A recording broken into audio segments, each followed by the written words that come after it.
Your son has turned Nigeria's economy into a desert. Buhari blast Tinubu. Things are no longer the same.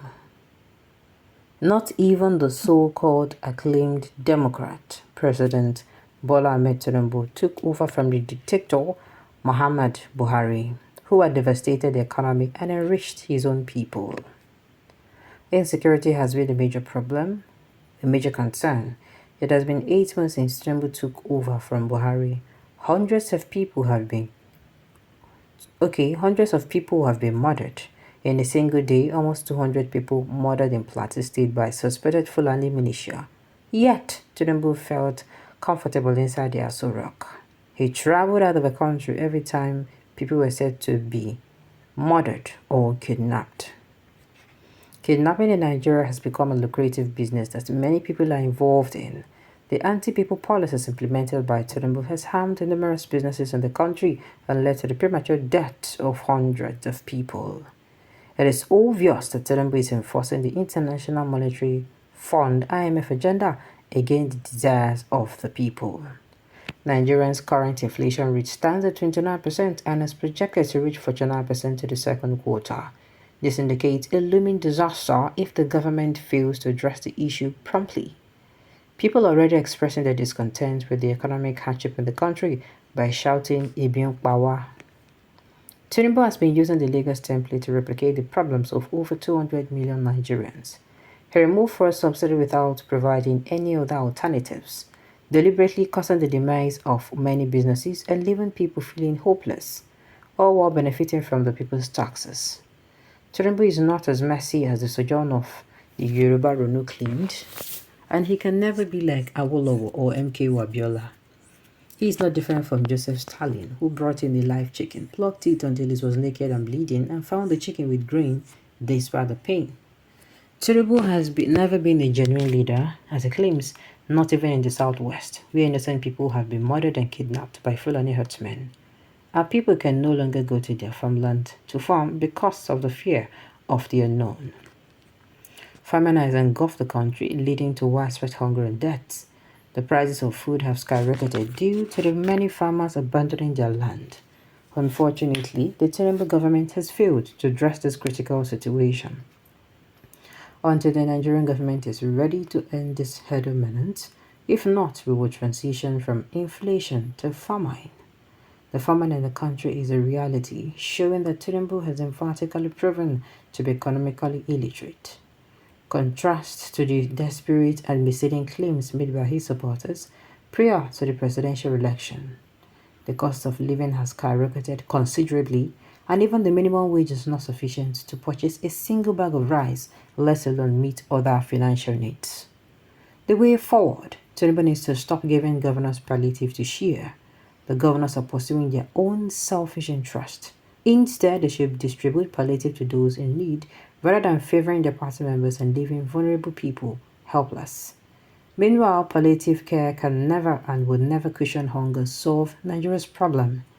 Nigeria's challenges require a comprehensive approach that includes measures to control inflation, increase income levels, create jobs, provide security, provide social safety nets, diversify the economy, and improve government and invest in infrastructure.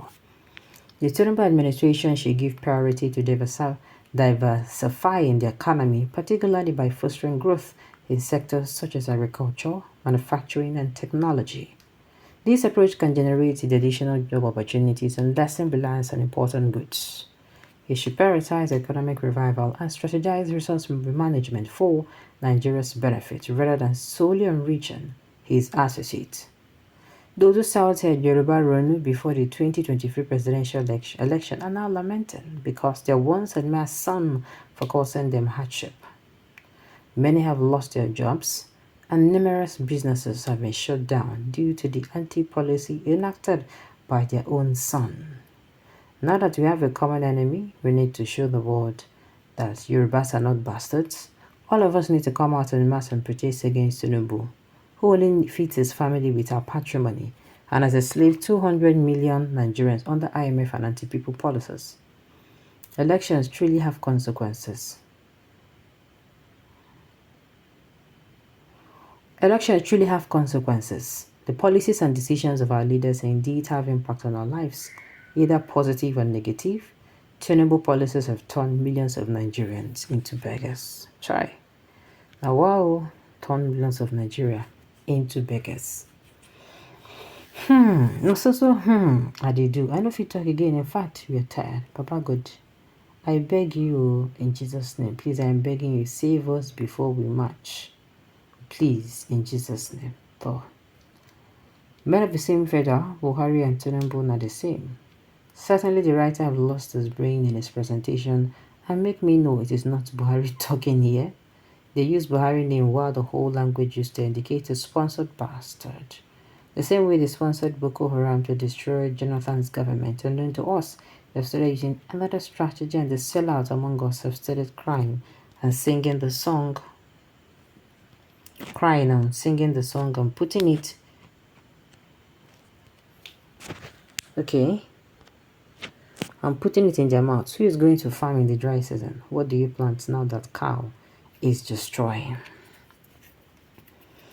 Jonathan administration destruction was championed by Tinubu himself. He was at the forefront of occupying Nigeria. And the APC actors today used propaganda to unseat Jonathan and says they took over Nigeria and has continued to spiral down in economy, security, and general.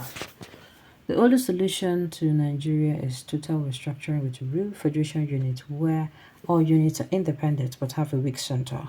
Until this is done, Nigeria cannot be free from Emilio syndrome and bad leadership. Come on, think it's okay. Are you not saying it is their turn in their own language? If Obi were to be president, things will not be different from what it is now. May even get worse because of the Nigerian factor, not because of Obi. Could not. Buhari and all the so-called northern elders should stop the investigation and inflammatory comments they're using to propel and incite the northern league delighted and blind youth against their own good, covering up their faces with religiosity, Islamization, and impoverishing the more spirituality, mentality, morally, financially, in order to them to be supreme head to worship. Why can't they learn from Sule Lamido?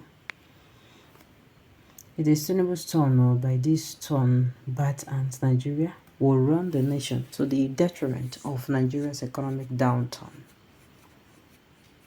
The issue with Nigeria is definitely not that of leadership, but it is structure binding various unmatchable nations to a country. As the structure is today, there can never be any loyal and committed leaders in Nigeria.